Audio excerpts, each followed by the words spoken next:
갑자기 휴대폰을 꺼내면서 을 부르더라고요. 확실한 정보들을 알고 싶어? 언제부터 만났냐? 그 언니라는 사람은 였습니다. 이번 주 일요일 전 여자친구를 보게 되는데 데려올 겁니다. 저는 이 자리를 나가는 게 맞을까요?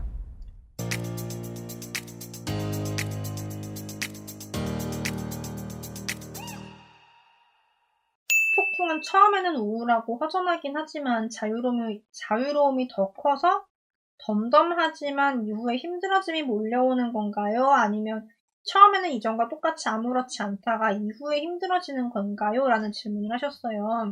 저는 사실 후폭풍이라는 말이 틀리다고 말씀을 드렸어요. 폭풍보다는 사실은 미련이라는 말이 저는 더 정확하다고 보거든요. 일단 선폭풍이든 후폭풍이든 이게 순서를 나누는 말도 틀린 거고 폭풍이라는 말 자체가 저는 틀렸다고 보고요. 미련이라는 말이 훨씬 정확하다고 봐요. 미련이라는 거는 어떤 식으로 생기는 거냐라고 한다고 하면 사실 미련은 내가 의지를 했어야 생기는 거거든요. 진짜 내가 너랑 연애를 하는 게 너무 행복했고 너랑 연애를 하는 게 나한테 너무나 의지가 됐고 너로 인해서 내 삶이 더 나아지고 너와의 연애를 통해서 말다툼을 하거나 싸워서 혹은 안 맞아가지고 힘든 게 아니라 진짜 너무나 잘 맞는데 그런 걸 생각을 하면 내가 너만이 진짜 날 행복하게 해줄 수 있는 유일한 사람인 것 같고 너무 고마우니까 나도 그렇게 해주고 싶은데 근데 우리가 하필 이별을 한 거죠. 너의 실수든 나의 실수든. 그렇기 때문에 다시 만나고 싶고 연애가 너무 행복하기 때문에 그 행복한 연애를 유지하고 싶은 마음 그게 미련이라고 보거든요. 근데 만약에 상대분이 이전의 연애를 행복하다고 생각하지 않았을 경우 나한테 의지를 하지 않은 경우 이런 경우는 사실 미련이라는 게 생길 수가 없기는 해요. 네가 다른 사람 만나는 것보다 나를 만나는 게 제일 행복할 거라는 확신을 주거나 혹은 네가 그전에 나에게 의지를 못했지만 앞으로는 정말 나한테 의지를 하는 게 너한테는 가장 좀 도움이 되는 방식일 거다라는 부분들을 제대로 설명을 해가지고 상대분이 여기서 확신을 얻는다고 하면 미련이 생길 수 있거든요. 왜냐하면 이전에 너 같으면 내가 미련이 생길 필요가 없는데 너가 바뀌었으니까. 내 주변에 그 어떤 이성보다 네가 괜찮은 것 같은 거예요. 그러면 미련이 생겨요. 그런데 그게 아니라고 하면 사실은 미련이 생기지 않아요. 그리고 여자는 선폭풍이 온다, 남자는 후폭풍이 온다 이런 말은 사실 틀린 게 남자분들이면 무조건 후폭풍이 오나? 아니잖아요. 여자분이면 무조건 선폭풍이 오나? 그것도 아니잖아요. 이거는 사실 그냥 거의 미신에 가까운 말이라고 봐야 될 것 같아요. 남녀가 무조건 그런 현상이 있다고 하면 재회는 그냥 저절로 돼야 되거든요. 노력을 안 해도 상대분에게는 후폭풍이 오는 거니까. 그냥 기다리고 있으면 재회가 돼야 되는 건데 생각보다 여러분들 재회가 그렇게 쉽던가요? 내가 그냥 기다리면 되던가요? 아니란 말이죠. 그래서 좀 그런 부분들을 잘 아셨으면 좋겠고 폭풍이 오는 사람도 처음엔 힘들어요? 라고 질문하셨는데 폭풍이 아니라 제가 미련이라고 말씀드렸죠. 미련이 생기면 힘들겠죠. 이별 자체가 힘들기는 해요. 어쨌거나 붙어 있었고 내가 붙어 있지 않은 거에서 오는 메리트가 더 크면 헤어지는 거거든요. 그래서 어떤 걸 선택할 거냐에 대한 문제인 건데 내가 연애를 하는 것보다 너랑 헤어지는 걸 선택하는 건 이유가 있는 거죠. 여기까지 이야기 드릴게요. 안녕하세요, 선생님. 지난주 많은 일들이 있어서 이 시간만 기다렸습니다. 저는 지금까지 전 여자친구와 헤어진 게 다 저의 잘못으로만 알고 있었습니다. 편도 2시간, 장거리 커플이며 여자친구는 매일 저를 보고 싶어 했고 그것이 충족되어지지 않았으며 서로 자존심이 강했지만 굽히는 쪽은 여자친구가 10번에 7번은 굽혀줬습니다. 그것이 1년 지나고 폭발을 해서 전 여자친구는 헤어지자고 했습니다. 저는 전 여자친구를 놓치고 싶지 않아 헤어지자고 통보를 받고 난 후 주말마다 여자친구를 만나서 가고 싶은 여행도 가고 여자친구에게 다 굽혀주고를 2달여간 지속했습니다. 2번 여자친구에게 우리 재회하는 게 어떻겠니? 라고 물어봤고 전 여자친구는 싫다고 했습니다. 이때 이상한 거는 저녁에는 통화가 안 되고 아침과 점심만 통화를 하고 싶어 한다는 점, 그리고 가끔씩 주말 중에 언니와 놀러를 간다는 점. 저번 주 전 여자친구와 술을 좀 많이 먹게 되었는데 갑자기 휴대폰을 꺼내면서 애칭을 부르더라고요. 그게 뭐야? 라고 했더니 남자친구랍니다. 확실한 정보들을 알고 싶어? 언제부터 만났냐? 부터 그 언니가 그 남자니? 를 물어봤습니다. 그랬더니 저와 헤어지기 일주일 전부터 이미 연애를 했고 그 언니라는 사람은 그 남자였습니다. 온몸이 부들부들 떨렸지만 전 여자친구를 재우고 저는 밤새 울었습니다. 아침에 전 여자친구는 아무것도 기억 못하고 해서 바로 집으로 올라왔습니다. 전화를 2번 정도 했습니다. 이후로는 아무것도 안 한 상태입니다. 제가 쌤에게 물어볼 것은 이번 주 일요일 운동 모임에서 전 여자친구를 보게 되는데 지금 남자친구를 데려올 겁니다. 저는 이 자리를 나가는 게 맞을까요? 저는 재회를 원하는 입장입니다. 상황이 엄청 꼬였네요.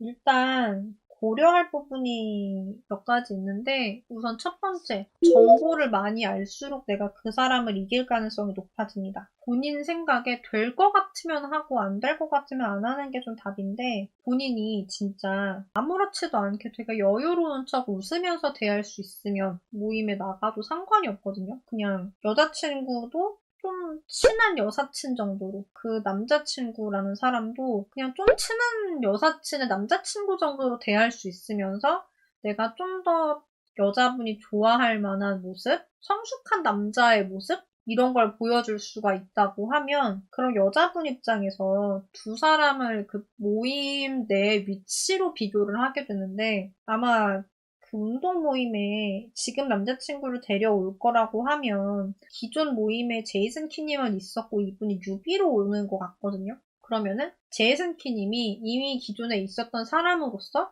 어떻게 보면 약간 선배된 입장 혹은 이 남자분을 같이 끌어줄 수 있고 분위기를 서로 좋게 주도를 해나갈 수 있다고 하면 여자분은 제이슨 키님을 굉장히 좀 다른 시선으로 볼 수 있을 것 같아요. 그리고 비교를 하겠죠. 뉴비로서 온 지금 내 남자친구와 이 뉴비인 남자친구를 굉장히 잘 컨트롤하고 리딩을 하는 그런 제이슨 키님의 모습을 보겠죠? 그러면은 둘 중 누가 나아 보일까?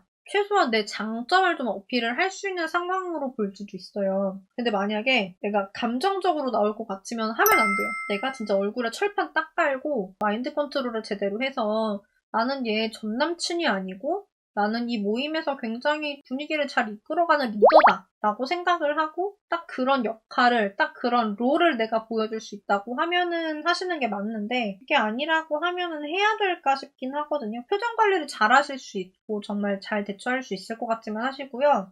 아니면은 안 하시는 게 좀 낫지 않을까 싶기는 해요. 지금 이 여자분 같은 경우에 극불안용이라고 하셨잖아요. 그리고 얘기하신 내용들을 보면은 좀 대화양 그리고 관심양이 되게 많이 필요한 분인 것 같아요. 여자분이. 그러니까 지금 이 여자분은 사실 지금 제이슨 키님으로도 충족이 안 되고 지금 현재 남자친구로도 충족이 안 되는 거예요. 본인이 필요한 대화양과 데이트 양과 관심 양이. 그래서 사실은 지금 양다리를 걸치고 있다라고 보여지고 여자분한테는 다자연애가 맞을 수도 있어요. 폴리아모리가 맞을 수도 있는 분인데 폴리아모리라는 게 다 같이 합의가 되면 뭐 문제가 없을 수도 있지만 우리 대부분은 한 명씩 만나고 싶어 하기 때문에 싫어할 수밖에 없는 입장인 거고 지금 제이슨 키님은 폴리아모리 분이 아니신 것 같아요. 그렇기 때문에 지금 이 여자분이 폴리아모리 성향이 있든 뭐든 양다리든 뭐든지 간에 아무튼 지금 되게 좀 찝찝한 그런 상황이란 말이죠. 근데 만약에 여자분이 폴리아모리다라고 하면은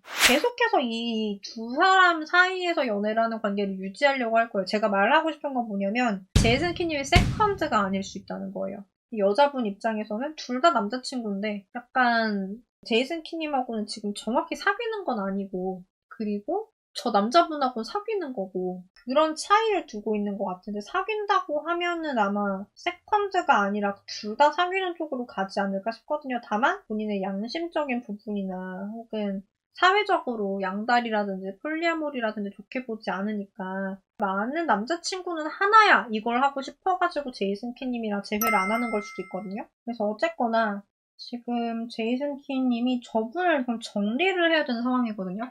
저분을 정리를 하지 않고 계속 이렇게 만나고 있으면 여자분은 그냥 이 관계? 이 남자친구랑 제이슨 키님을 동시에 만나는 관계를 유지하고 싶어 할 수 있을 것 같아요. 절대 좋은 상황이 아니거든, 제이슨 키님한테. 상대분을 정리하게 만들어야 돼요. 그러려면은 좀 상대분의 약점을 파악을 할 수 있어야 되고, 상대분의 장점도 파악할 수 있어야 되고, 내가 상대분의 약점을 여자친구에게 엄청나게 부각을 시켜주면서 내 장점을 드러내야 되거든요. 문제가 있어요. 지금 제이슨 키님이 장거리란 말이지?